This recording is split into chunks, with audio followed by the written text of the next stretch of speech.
Isang tips na naman po mula sa inyong kasower ang aking ibabahagi ngayon sa video na ito, kaya naman tapusin nyo hanggang dulo. Bali, tuturo ko po sa inyo kung paano maglupi ng isang laylayan ng pantalon na hindi nyo na kailangan na maggupit or magbawas and then tahiin sa makina. Ito'y gagamitan ko lamang po ng karayom sa kamay. Kayahin nyo lang po yung ginagawa ko. Yan po yung lapad ng aking ibabawas sa sukat ng laylayan.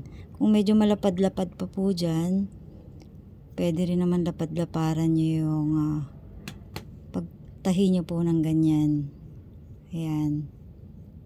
Kailangan po hanggang dun lang kayo sa pinagtahian ng laylayan kapag hinatak nyo po yung sinulid. Ayan, lagyan nyo na lang po ng marking para may guide kayo.